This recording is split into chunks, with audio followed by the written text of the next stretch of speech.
नमस्कार। राजस्थान समाचार में आपका स्वागत है। पेश है राजस्थान की खास खबरें। नए साल में सीएम भजनलाल का सरकारी कर्मचारियों को बड़ा तोहफा, तबादलों से हटा बैन। लंबे समय से तबादलों का इंतजार कर रहे राजस्थान के सरकारी कर्मचारियों के लिए बड़ी खुशखबरी है। नए साल में प्रदेश के सरकारी कर्मचारियों को बड़ा तोहफा मिला है। भजनलाल सरकार ने तबादलों से बैन हटा दिया है। ये प्रतिबंध 1 से 10 जनवरी तक के लिए हटाया गया है। स्कूल शिक्षा विभाग, उच्च शिक्षा, कॉलेज शिक्षा और विभाग के तकनीकी शिक्षा विभाग को छोड़कर सभी विभागों में तबादले हो सकेंगे। एबीवीपी का 60वां प्रांत अधिवेशन, राज्यपाल ने दी ऐतिहासिक व्यक्तित्वों से प्रेरणा लेने की सलाह। अखिल भारतीय विद्यार्थी परिषद के 60वें प्रांत अधिवेशन का सोमवार को भरतपुर विकास प्राधिकरण के ऑडिटोरियम में शुभारंभ हुआ। इस अवसर पर मुख्य अतिथि ने प्रदेश के राज्यपाल हरिभाऊ बागड़े ने कहा कि विद्यार्थियों को किताबी ज्ञान के साथ बौद्धिक क्षमता के विकास पर भी ध्यान देना चाहिए। उन्होंने कहा कि भारतीय इतिहास और प्राचीन ग्रंथों में अपार ज्ञान का भंडार छिपा है, जिससे युवा प्रेरणा लेकर अपने जीवन को नई दिशा दे सकता है। राज्यपाल हरिभाऊ ने विद्यार्थियों से अपील की है कि वे अध्ययन के दौरान किसी भी प्रकार की शंका या संकोच का समाधान करने के लिए अध्यापकों से प्रश्न पूछे।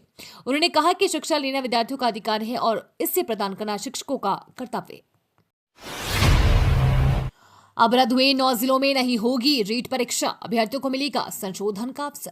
राजस्थान में नए बने 9 जिले निरस्त होने के बाद अब राजस्थान माध्यमिक शिक्षा बोर्ड ने इन जिलों में रीट परीक्षा 2024 के परीक्षा केंद्र नहीं बनाने का निर्णय किया है।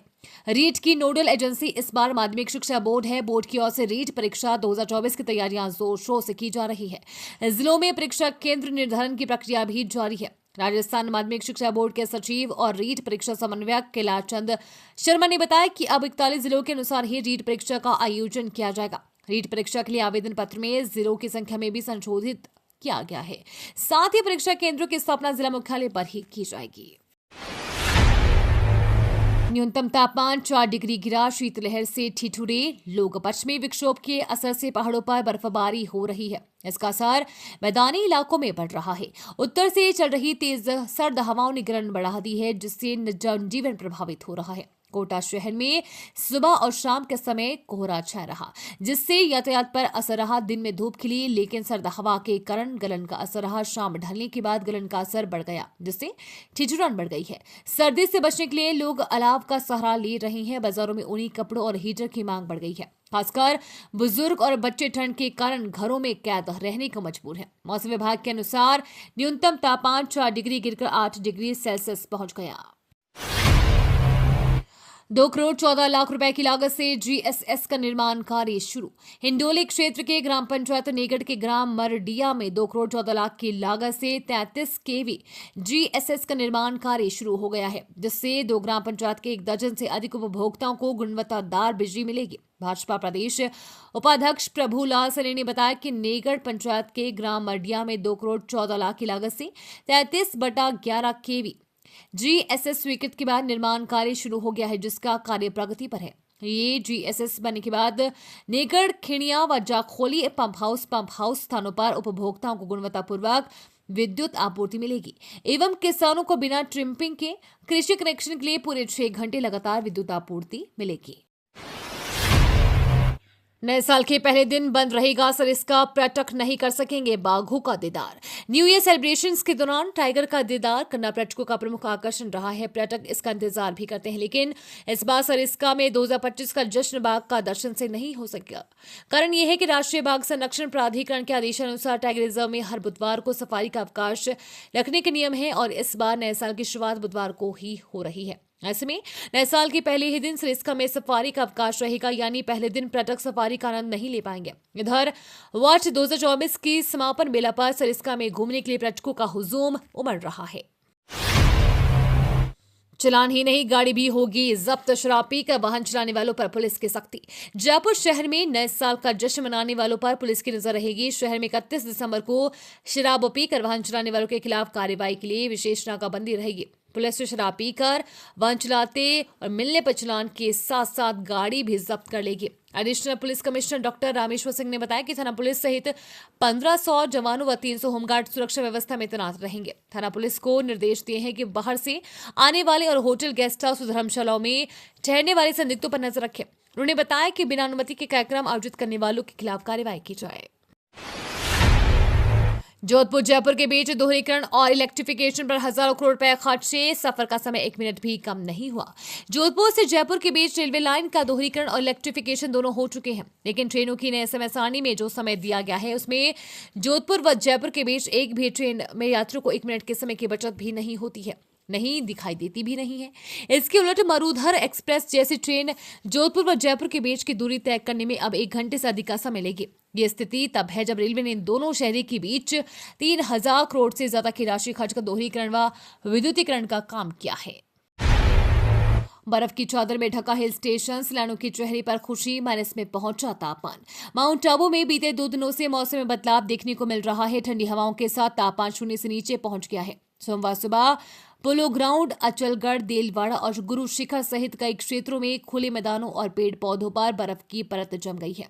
सवेरे होटल के कमरों से बाहर निकलते हुए पर्यटक अपने वाहनों और आसपास जमी बर्फ को देख रोमांचित हो गए और बर्फ के साथ खेलते और तस्वीरें लेते नजर आए। सैलानियों ने बताया कि माउंट आबू में बर्फबारी की खबरें सुनना एक अलग अनुभव था, लेकिन इसे अपनी आंखों से देखना अविश्वसनीय और आनंददायक है।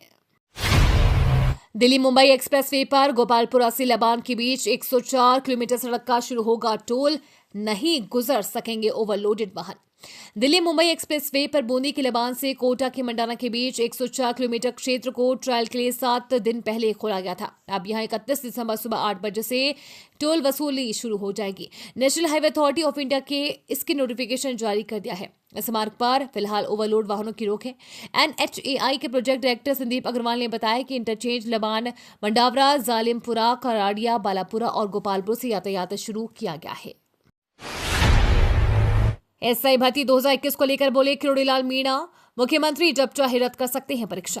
राजस्थान में एसआई भर्ती 2021 को लेकर चल रहे विवाद थमने का नाम नहीं ले रहा है। राज्य के कैबिनेट मंत्री किरोड़ीलाल मीणा ने एक बार फिर इस भर्ती को लेकर मांग दोहराई है कि इसे रद्द किया जाए। जयपुर में मौसम विज्ञान केंद्र के एक कार्यक्रम के बाद मीडिया से बातचीत करते हुए उन्होंने कहा कि एसआई भर्ती के मामले में एसओजी, पुलिस मुख्यालय, एडवोकेट जनरल और कैबिनेट सब कमेटी सभी ने भर्ती रद्द करने की सिफारिश कर दी है। अब अंतिम निर्णय मुख्यमंत्री के हाथ में है।